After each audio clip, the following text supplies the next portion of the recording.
దేవునికి స్తోత్రం. హల్లెలూయా. ఒక సంవత్సరం ప్రణాళికతో అనుదిన బైబిల్ పఠనం. ఈరోజు ఏప్రిల్ 18, 2025.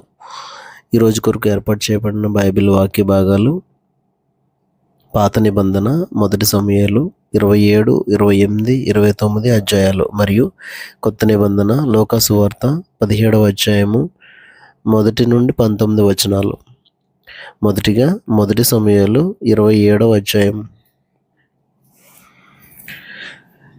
తరువాత దావీదు, నేను ఇక్కడ నిలుచుట మంచిది కాదు, ఏదో ఒక దినమున నేను సౌలు చేత నాశనమగుదును, నేను ఫిలిష్తీయుల దేశంలోనికి తప్పించుకుని పోవదును.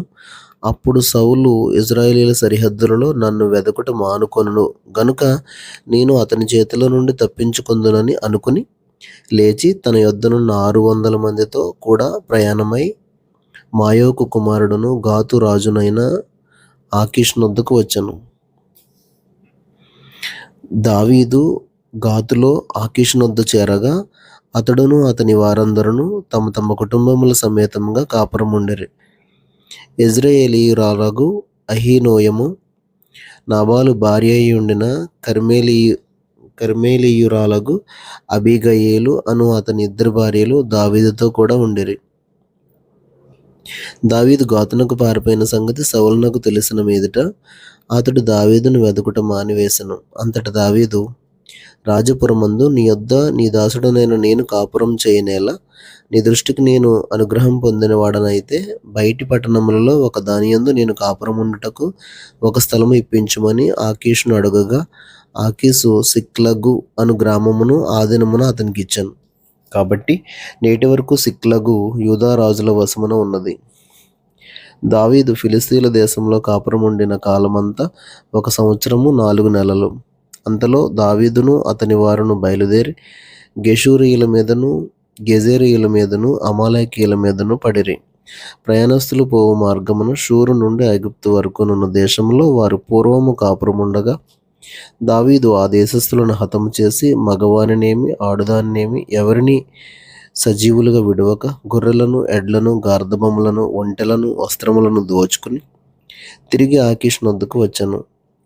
ఆకీషు, ఇప్పుడు మీరు దండెత్తి దేశంలో జొరబడితిరా అని దావీదును అడగగా, దావీదు, యూదా దేశమునకును యెరహ్మెయేలీయుల దేశమునకును కేనీయుల దేశమునకును దక్షిణముగా మేము ఒక ప్రదేశంలో జొరబడితిమనెను. అలాగున దావీదు చేయుచు వచ్చెను. అతడు ఫిలిష్తీయుల దేశంలో నివసించినంత కాలము ఈ ప్రకారముగా చేయునని తమ్మును గురించి వారు చెప్పుదురేమో అని గాతుకు వర్తమానం తేగల మగవానినైనను ఆడుదానినైనను దావీదు బ్రతికనీయలేదు. దావీదు తన జనులైన ఇశ్రాయేలీయులు తనయందు బొత్తిగా అసహ్యపడినట్లు చేసెను గనుక అతడు సదాకాలము నాకు దాసుడుగాను ఉండునని అనుకుని ఆకీషు దావీదు మాట నమ్మెను. 1 సమూయేలు 28వ అధ్యాయము. ఆ దినములలో ఫిలిష్తీయులు ఇశ్రాయేలీయులతో యుద్ధం చేయవలనని సైన్యములను సమకూర్చి యుద్ధమునకు సిద్ధపడగా ఆకీషు దావీదును పిలిచి, నేను దండెత్తగా నీవును నీ జనులను నాతో కూడా యుద్ధమునకు బయలుదేరి రావాలనని పరిష్కారంగా తెలుసుకొనుమనగా, దావీదు, నీ దాసుడనైన నేను చేయబో కార్యము ఏదో అది నీవు ఇప్పుడు తెలుసుకుందువనెను. అందుకు ఆకీషు, అలాగైతే నిన్నెప్పటికీ నాకు సంరక్షకుడుగా నిర్ణయింతుననెను. సమూయేలు మృతునందగా ఇశ్రాయేలీయులు అతని గురించి విలాపం చేసి రామా అను అతని పట్టణంలో అతని పాతిపెట్టి ఉండిరి. మరియు సౌలు కర్ణపిశాచం గలవారిని చిల్లంగి వారిని దేశంలో నుండి వెళ్ళగొట్టి ఉండెను. ఫిలిష్తీయులు దండెత్తి వచ్చి షూనేములో దిగగా సౌలు ఇశ్రాయేలీయులందరినీ సమకూర్చెను. వారు గిల్బోవలో దిగిరి. సౌలు ఫిలిష్తీయుల దండును చూచి మనస్సునందు భయకంపము నొంది యెహోవా యొద్ద విచారణ చేయగా, యెహోవా స్వప్నము ద్వారానైనను ఊరీము ద్వారానైనను ప్రవక్తల ద్వారానైనను ఏమీయూ సెలవీయకుండెను.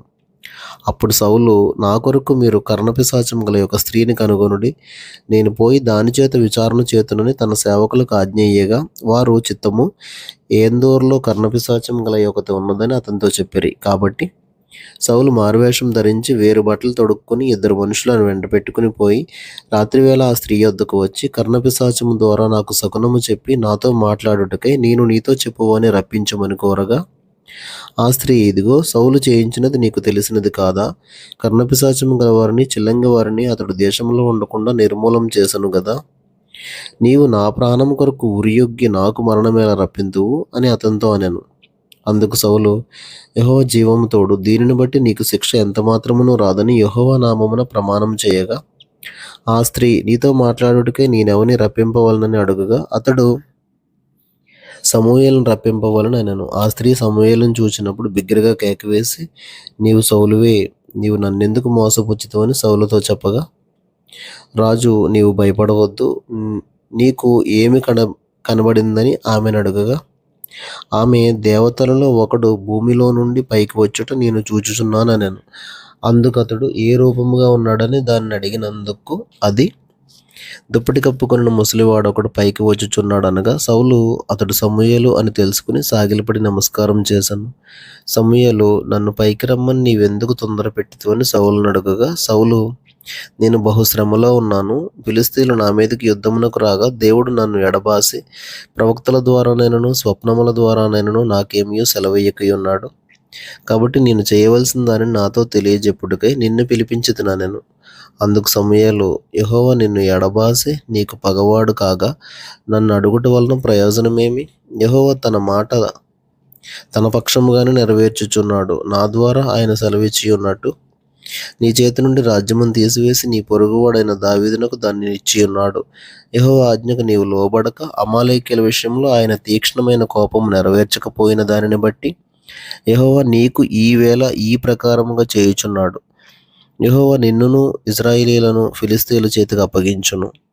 యెహోవా ఇశ్రాయేలీయుల దండును ఫిలిష్తీయుల చేతికి అప్పగించును. రేపు నీవును నీ కుమారులను నాతో కూడా ఉందురు అని సౌలుతో చెప్పగా, సమూయేలు మాటలకు సౌలు బహు భయముంది వెంటనే నేలను సాష్టాంగపడి దివారాత్రము భోజనమేమీ చేయక ఉండినందున బలహీనుడాయను. అప్పుడు ఆ స్త్రీ సౌలు దగ్గరకు వచ్చి అతడు బహుగా కలవరపడట చూచి, నా ఏలినవాడా, నీ దాసినైన నేను నీ ఆజ్ఞకు లోబడి నా ప్రాణము నా చేతిలో పెట్టుకుని నీవు నాతో సెలవిచ్చిన మాటలను విని అట్లు చేసితిని. ఇప్పుడు నీ దాసినైన నేను చెప్పు మాటలను ఆలకించము. నేను నీకు ఇంత ఆహారము వడ్డించుదును. నీవు భోజనం చేసి ప్రయాణమైపోవుటకు బలం తెచ్చుకొనుమని అతనితో చెప్పగా, అతడు ఒప్పక భోజనం చేయననెను. అయితే అతని సేవకులు ఆ స్త్రీతో ఏకమై అతని బలవంతం చేయగా, అతడు వారు చెప్పిన మాట ఆలకించి నేల నుండి లేచి మంచము మీద కూర్చుండెను.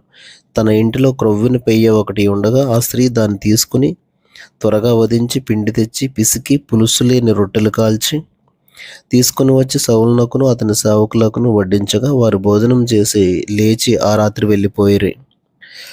1 సమూయేలు 29వ అధ్యాయము. అంతలో ఫిలిష్తీయులు దండెత్తిపోయి ఆఫెకులో దిగియుండిరి. ఇశ్రాయేలీయులు యెజ్రెయేలులోని జల దగ్గర దిగియుండిరి. ఫిలిష్తీయుల సర్దారులు తమ సైన్యమును 100 మందిగాను 1000 మందిగాను వ్యూహపరిచి వచ్చుచుండగా, దావీదును అతని జనులను ఆకీషుతో కలిసి దండు వెనుక తట్టున వచ్చుచుండిరి. ఫిలిష్తీయుల సర్దారులు, ఈ హెబ్రీయులు ఏల రావలను అని ఆకీషును అడగగా, అతడు, ఇన్ని దినములు ఇన్ని సంవత్సరములు నా యొద్ద నుండిన ఇశ్రాయేలీయుల రాజైన సౌలునకు సేవకుడకు దావీదు ఇతడే కాడా? ఇతడు నా యొద్ద చేరిన నాట నుండి నేటి వరకు ఇతని యందు తప్పేమీ నాకు కనబడలేదని ఫిలిష్తీయుల సర్దారులతో అనెను. అందుకు ఫిలిష్తీయుల సర్దారులు అతని మీద కోపపడి, ఈ మనుషుని నీవు నిర్ణయించిన స్థలమునకు తిరిగిపోనిమ్ము. అతడు మనతో కలిసి యుద్ధమునకు రాకూడదు. యుద్ధమందు అతడు మనకు విరోధి అవునేమో. దేనిచేత అతడు తన యజమానునితో సమాధానపడును? మన వారి తలలను ఛేదించి తీసుకుని పోవుట చేతనే గదా తన యజమానునితో సమాధానపడును. సౌలు 1000 కొలదిగాను దావీదు 10,000 కొలదిగాను హతం చేసిరని వారు నాట్యమాడుచు గాన ప్రతిగానం చేయుచు పాడిన దావీదు ఇతడే కాడా అని అతనితో చెప్పిరి. కాబట్టి ఆకీషు దావీదును పిలిచి, యెహోవా జీవం తోడు, నీవు నిజముగా యథార్థపరుడవై ఉన్నావు. దండులో నీవు నాతో కూడా సంచరించుట నా దృష్టికి అనుకూలమే. నీవు నా యొద్దకు వచ్చిన దినము నుండి నేటి వరకు నీయందు ఏ దోషమును నాకు కనబడలేదు గాని సర్దారులు నీయందు ఇష్టము లేక ఉన్నారు. ఫిలిష్తీయుల సర్దారుల దృష్టికి నీవు ప్రతికూలమైన దాన్ని చేయకుండానట్లు నీవు తిరిగి నీ స్థలమునకు సుఖముగా వెళ్ళమని చెప్పగా, దావీదు, నేనేం చేసి తిని నా ఏలినవాడవగు రాజా, నీ శత్రువులతో యుద్ధం చేయుటకై నేను రాకుండానట్లు నీ యొద్దకు వచ్చిన దినము నుండి నేటి వరకు నీ దాసుడనై నా యందు తప్పేమి కనబడనని ఆకీషును అడిగాను. అందుకు ఆకీషు, దైవదూత వలె నీవు నా దృష్టికి కనబడుచున్నావని నేను ఎరుగుదును గాని ఫిలిష్తీయుల సర్దారులు ఇతడు మనతో కూడా యుద్ధమునకు రాకూడదని చెప్పుచున్నారు. కాబట్టి ఉదయమున నీవును నీతో కూడా వచ్చిన నీ యజమానుని సేవకులను త్వరగా లేవవలెను. ఉదయమున లేచి తెల్లవారగానే బయలుదేరిపోవాలని దావీదునకు ఆజ్ఞ ఇచ్చాను. కావున దావీదును అతని జనులను ఉదయమున త్వరగా లేచి ఫిలిస్తీన్ల దేశమునకు పోవాలని ప్రయాణమైరి. ఫిలిస్తీయులు దండెత్తి యెజ్రెయేలునకు పోయిరి. కొత్త నిబంధన లూకా సువార్త 17వ అధ్యాయము 1-19 వచనాలు. ఆయన తన శిష్యులతో ఇట్లనెను, అభ్యంతరములు రాకపోవట అసాధ్యము, కానీ అవి ఎవని వలన వచ్చునో వానికి శ్రమ. వాడి చిన్నవారిలో ఒకనికి అభ్యంతరం కలుగజేయుట కంటే వాని మెడకు తిరుగట్రాయి కట్టబడి సముద్రంలో పడద్రోయబడుట వానికి మేలు. మీ విషయమై మీరే జాగ్రత్తగా ఉండుడి. మీ సహోదరుడు తప్పిదం చేసిన ఎడల అతని గద్దించుము. అతడు మారుమనసు పొందిన ఎడల అతని క్షమించుము.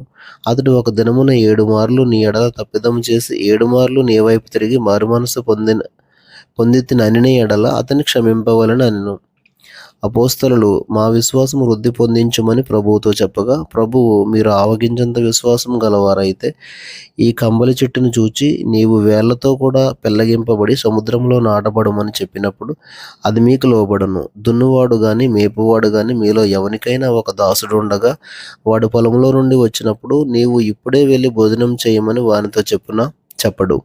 అంతేకాక నేను భోజనం చేయుటకు ఏమైనా సిద్ధపరిచి నడుము కట్టుకొని నేను అన్నపానములు పుచ్చుకొని వరకు నాకు పరిచారం చేయము.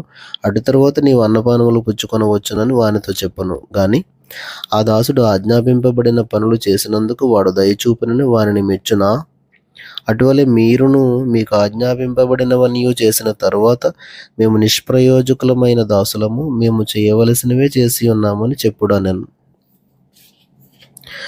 ఆయన యెరూషలేమునకు ప్రయాణమైపోవచ్చు సమరయ గలిలయల మధ్యగా వెలుచుండెను. ఆయన యొక్క గ్రామంలోనికి వెలుచుండగా 10 మంది కుష్ఠరోగులు ఆయనకు ఎదురుగా వచ్చి దూరమున నిలిచి, యేసు ప్రభువా, మమ్ము కరుణించుమని కేకలు వేసిరి. ఆయన వారిని చూచి, మీరు వెళ్ళి మిమ్మును యాజకులకు కనపరుచుకొనుడని వారితో చెప్పాను. వారు వెలుచుండగా శుద్ధులైరి. వారిలో ఒకడు తనకు స్వస్థత కలుగుట చూచి గొప్ప శబ్దంతో దేవుని మహిమపరచుచు తిరిగి వచ్చి ఆయనకు కృతజ్ఞతాస్తుతులు చెల్లించుచు ఆయన పాదముల యొద్ద సాగిలపడాను. వాడు సమరయుడు. అందుకు యేసు, 10 మంది శుద్ధులైరి కారా? ఆ 90 ఎక్కడ? ఈ అన్యుడు తప్ప దేవుని మహిమపరచుటకు తిరిగి వచ్చిన వాడెవడును అగపడలేదా అని చెప్పి, నీవు లేచిపోమ్ము, నీ విశ్వాసము నిన్ను స్వస్థపరచునని వానితో చెప్పాను. దేవుడు తన పరిశుద్ధ వాక్యమును మన వినికిడిలో దీవించునుగాక. ఆమేన్.